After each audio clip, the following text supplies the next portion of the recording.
سب سے پہلے جب مجھے حیرت ہوئی جس وقت یہ پاکستان فلم انڈسٹری میں انٹر ہوئی ہے تو اس وقت میرا عروج تھا. اچھا. اور اتنا عروج تھا کہ مجھے مطلب یہ دیکھنے کی بھی فرصت نہیں ملتی تھی اخبار کے میرے اشتہار کس کس فلم کا آیا. اس وقت میں بیک وقت 54 فلمز کا رائٹر تھا اور اس 54 ڈائریکٹرز میں 9 ڈائریکٹر تھے جن کے ساتھ میں کام کر رہا تھا. واہ. اس دور میں مجھے کسی نے ایک دن میں بیٹھا تو بتایا کہ ناصر صاحب آپ نے میرا کو دیکھا. اب یہ نام سن کر میں چونکا. نام ہی بڑا سٹائل اور اچھا تھا اور پیارا میرا. تو میں نے کہا بھائی کیا ہوا, کہاں ہے وہ؟ کہتا آپ نے نہیں دیکھا. میں نے کہا نہیں. کہتا ناصر صاحب پوری انڈسٹری کو اس نے پاگل کیا اور آپ نے نہیں دیکھا. میں پریشان ہو گیا. میں نے کہا یار رائٹر سے حسن اگر پوشیدہ ہو جائے یا نہ نظر آئے تو یہ بڑی بات ہے. بالکل. مجھے اپنی آنکھوں پر بھی کچھ شک ہونے لگا. کچھ نظر پر شک ہوا. اچھا. پھر میں نے ڈیٹیل سے پوچھا مجھے بتاؤ کہ وہ کس فلم میں کام کر رہے ہیں. اس نے کہا جی اس کو ایک ڈائریکٹر ہیں وہ ایڈیٹر تھے بیسیکلی وہ, تو انہوں نے ڈائریکٹر ان کا میں نام بھول گیا ہوں, مطلب اتنے معروف آدمی نہیں تھے. ٹھیک ہے. انہوں نے لیا, وہ ان کو پہلی فلم ملی, انہوں نے اس کو لیا. اور پہلی فلم جب کسی ڈائریکٹر کو ملتی ہے تو وہ بیچارہ چھوٹی موٹی سہارے لیتا ہے کہ نئی کاسٹ مل جائے, فلم شروع ہو جائے جلدی سے. ٹھیک ہے. تو اس نے اس کو کہاں سے دریافت کیا میری سوچ سے باہر ہے. اچھا. تو کہنے لگے یہ فلم کا نام ہے کانٹا. میں نے کہا کہاں شوٹنگ ہوتی ہے؟ کہتی شباب اسٹوڈیو. صحیح ہے. اب سر شباب اسٹوڈیو جانا, میں ایورنیو میں میری سٹنگ ہوتی تھی, باری میں یا شاہ نور میں, تو پونے گھنٹے کا راستہ ہے ملتان روڈ سے جانا اور پھر واپس آنا اور صرف دیکھنے کے لیے جانا. بڑی کوشش کی, کئی مہینے گزر گئے, میں نہیں جا سکا. وہ فلم بھی ڈیلے ہو گئی. اس دوران پھر ایک فلم شروع ہوئی, میڈم سنگیتا نے شروع کی کھلونا کے نام سے. کھلونا کے نام سے, بالکل. اب وہ جب فلم شوٹنگ شروع ہوئی تو وہ پھر ایونیو میں چوری کے بننے شروع ہوئی. تو میں ایک دن سوچتے سمتے کسی کو بتائے بغیر جیسے چور جاتا ہے, ہاں, میں گیا. اچھا. کیونکہ میں نے اس کی ابھی تک تصویر بھی نہیں دیکھی تھی. میں نے آپ کو بتایا نا, یہ وہ دور تھا کہ مجھے اپنے فلموں کے اشتہار تک دیکھنے کے لیے ملتے تھے. فلمیں میری ریلیز ہوتی تھی, میں پریمیئر شو نہیں اٹینڈ کر سکتا تھا, اس میں بھی میں کام کرتا تھا. اب میں نے دیکھا تو سامنے سیٹ پر ایک لڑکی کھڑی ہوئی. آپ یقین کریں میں نے دیکھا اور میں دیکھتا ہی رہ گیا. اب اس سے اپنے جذبات کی اگر میں تفصیل بتانا شروع کروں, بتائیں. نہیں وہ اچھا نہیں لگتا, لیکن پھر بھی بتا دیں.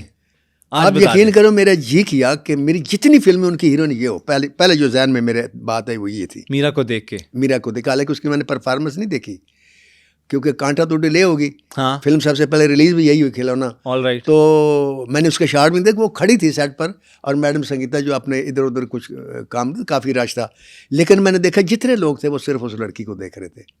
اس رش کی بھی مجھے سمجھ آئی کہ آرٹسٹ تو یہاں صرف 2 ہیں. ہاں, تو ایک ہیرو ہے ایک ہیروئن ہے. تو یہ جو رش ہے یہ کیوں, تو مجھے پتہ چلا یہ سارے دیکھنے کے لیے سن کے کہ یہ میرا ہے. یہ میرا ہے.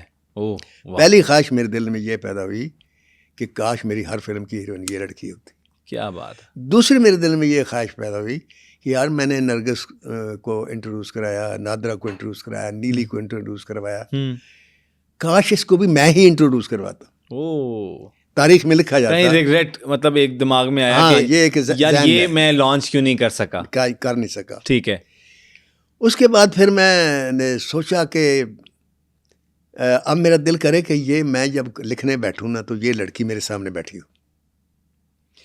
میری ایک کمزوری ہے کہ میں جب لکھتا ہوں تو مجھے 2 چیزوں کی سخت ضرورت ہوتی ہے. جی, ایک تو مجھے پتا سگریٹ تو ہوتا ہی ہے اور چائے وہ تو خیر مست ہے. مطلب ایک یہ کہ کوئی خوبصورت مرد یا کوئی خوبصورت لڑکی میرے سامنے بیٹھی ہو.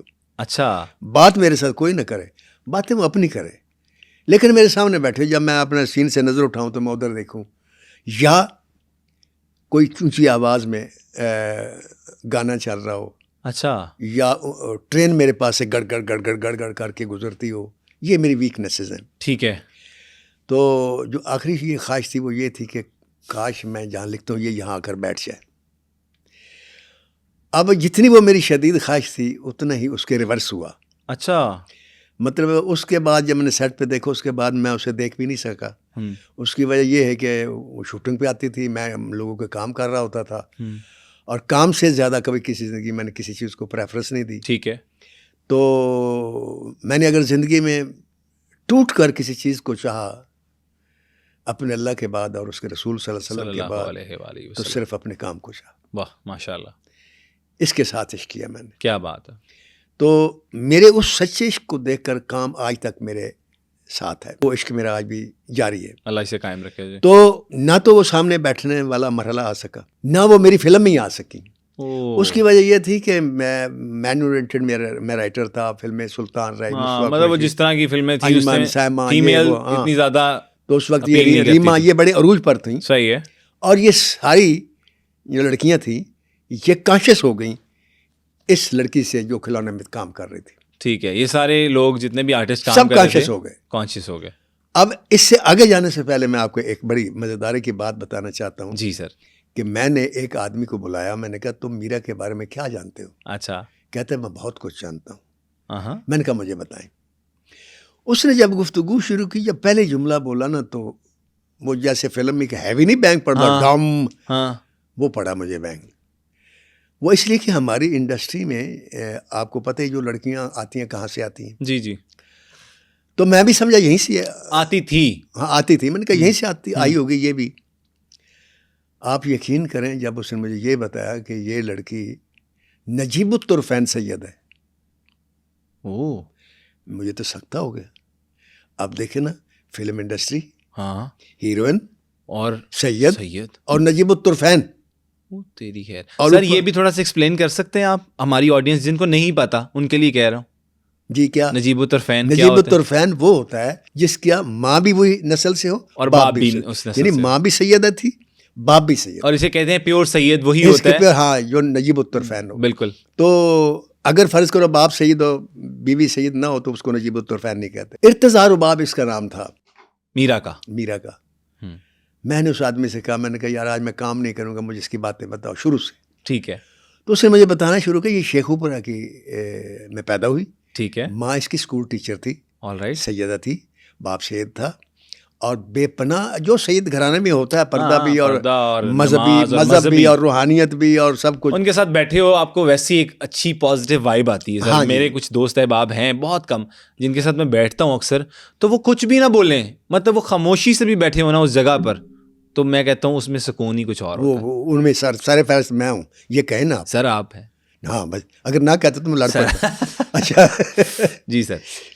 اپنی دیکھیں زبردستی تعریف کروا لینے سے بھی انسان کی شخصیت بنتی ہے, میں آپ کو بتاؤں. صحیح ہو گیا. آپ دیکھیں خوشامد دنیا میں کیوں پسند کی جاتی ہے؟ بالکل سب سے زیادہ پسند کی جاتی ہے. سب سے زیادہ اس لیے کہ اس سے انسان کو ایک انرجی ملتی ہے. حالانکہ جو تعریف کر رہا ہوتا ہے نا, مجھے کئی دفعہ میری جو تعریف کر رہے ہوتے ہیں نا, تو مجھے پتا ہوتا کہ یہ کیا کر رہے ہیں, یہ زیادتی کر رہے ہیں. لیکن وہ اچھا لگتا ہے جب مثلا ایوارڈ لینے جائیں تو وہ پھر ناصر ادیب اس سے پہلے ایک تمہید باندھی جاتی ہے, آپ نے سنا ہی دیکھا ہوگا. تو وہ ضرور سے زیادہ ہوتی ہے, لیکن وہ آکسیجن ہوتی ہے ہمارے لیے. اور یہ جانتے ہوئے موٹیویشن ملتی ہے کہ ہم نے آگے کیا کرنا ہے. ہم اگر بد شکل ہیں, ہماری صورت اچھی نہیں ہے, تو ہم شیشے میں دیکھتے ہیں ہماری شکل اچھی نہیں ہوتی, لیکن ہم خود اپنی شکل کو اچھا نہ کہیں وہ ٹھیک ہے, کوئی اور ہمیں بد شکل کہے تو ہمیں برا لگتا ہے. تو یہ دیکھ کے کہ وہ کرنے لگا, جب اس نے میں نے وہ سید پر آتا. اچھا وہ تھا کون سر؟ بتاتا ہوں یار, آپ ساری باتیں ایک ساتھ تھوڑا سسپینس بھی رہنے دیں. سر. اس نے کہا جی یہ اس گھر میں پیدا ہوئی, یہ 2 بہنیں اور 2 بھائی ان کے. ٹھیک ہے. یہ ارتضا رباب کے نام سے پیدا ہوئی, اس کا نام رکھا گیا. زد اپنے ساتھ لے کر پیدا, یہ 2 چیزیں ساتھ لے کر آئی. اوکے. ایک حسن اور ایک زد. تو ان کی والدہ پھر بعد میں میری ان کی والدہ سے بھی بڑی ہیلو ہائی رہی, کیونکہ ان کے وہ گھر ہم گئے, ان کو دعوت کی تھی, تو وہاں ان سے ملنے کا اتفاق بھی ہوا. تو وہ کہتی کہ یہ بہت ضدی تھی, جس بات کو اس نے کہنا کہ میں نے یہ کرنا ہے, وہ اس نے کر کے رہنا ہے, قیامت آ جائے. اب وہ صاف ظاہر ہے کہ ماں سوچتی تو ہوگی نا, دل میں خدشہ ہوتا ہے. جب یہ 10 یا 11 سال کی ہوئی, بڑی ہوئی, اور پھر اس کو اپنے حسن کا جب احساس ہوا, تو اس نے ایک دم اپنی ماں سے یہ کہہ دیا کہ میں نے شوبز میں جانا. اوکے. اور گھر میں گھرانے میں کوئی بھی نہیں تھا؟ استغفار. اب میں کو بتا تو رہا ہوں کہ سید گھرانہ نجیب الطرفین, ماں اسکول ٹیچر جو کردار اخلاق کی تعمیر کرتی ہے, اچھے برے کی سب سے زیادہ تدریس. بالکل. تو اس سے یہ کہنا کہ میں شوبز میں جانا چاہتی ہوں.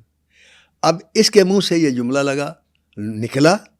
ماں چونکہ اسکول ٹیچر تھی, بہت سمجھدار تھی, اس کو یقین ہو گیا کہ یہ اب شوبز میں جائے گی.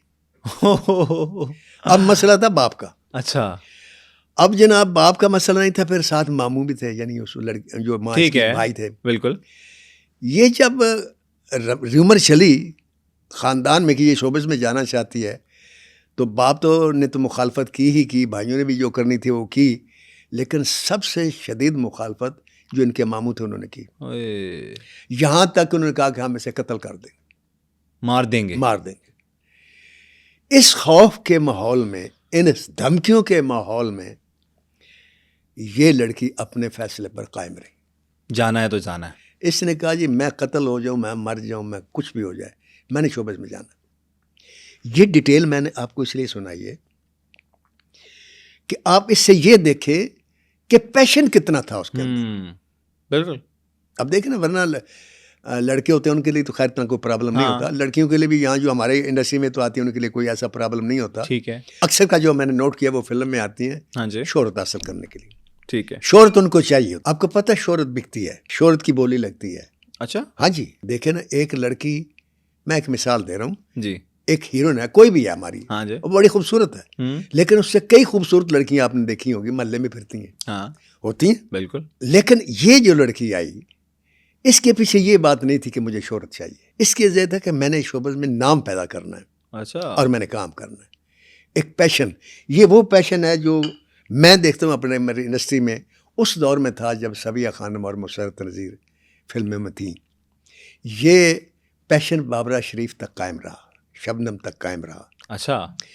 اس کے بعد جو میں دیکھتا ہوں تو بڑی سب سے معافی کے ساتھ اس میں یہی مجھے نظر آتا ہے کہ ہیرو نے بننا ہے, شہرت حاصل کرنی ہے یا پیسے حاصل کرنے. یعنی کسی کی یہ بھی مجبوری تھی کہ گھر کے حالات اچھے نہیں, تو شوبز میں ایک شارٹ کٹ ہوتا ہے, اس میں آدمی اوور نائٹ تخت پر بھی چلا جاتا ہے اور اوور نائٹ تختے پر بھی آ جاتا ہے. اچھا. ہاں یہ اس میں گڑبڑ ہے. فلم سپر ہٹ ہو گئی تو آپ کی جے جے کار ہے, اور نہ ہوئی تو آپ فلم ڈیڑھ فلاپ ہو گئی تو آپ منہ چھپاتے پھریں گے کہ جیسے کوئی آپ نے جرم کر لیا. صحیح ہو گیا. تو یہ شارٹ کٹ لڑکیاں ڈھونڈتی ہیں جو بیچاری غریب ہوتی ہیں, جن کی مجبوری ہوتی ہیں, وہ کسی بیڈ ٹینشن لے کر نہیں آتی ہیں, وہ صرف یہ سوچ کر آتی ہیں کہ چلو فلم لگے گی, ہٹ ہوگی تو مجھے فلمیں ملے گی, 4 پیسے ملے گی, میرے بہنوں کا, بھائیوں کا, سسٹم جو ہے صحیح چل پڑے گا. صحیح ہے.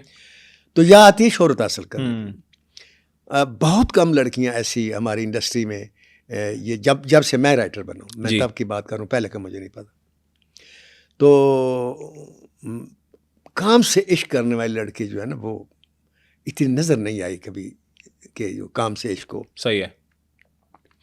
اینی ہاؤ پھر ہو جاتا ہے عشق کام کرتے کرتے. اس کو اپنے کام سے عشق تھا, اس کا وہ فائدہ یہ ہو کہ اب یہ جب لاہور شفٹ ہوئے, صحیح ہے, شیخ پورہ سے لاہور آ گئے اس کام کے لیے. تو والدہ جو تھی ان کی پہلی اتالیق بنی, یا مینیجر کہہ لیں وہ بنی, یا سیکٹری کہہ لیں وہ بنی, یا اسپانسرشپ انہوں نے لے لی. انہوں نے اس کے شانے پر ہاتھ رکھا کہ میں تمہارے ساتھ ہوں. اچھا. تو صاحب ظاہر ہے اس کو پھر سزا بھی ملنی تھی, تو ان کے والد غصے ہو کر ایک طرف ہو گئے. اچھا.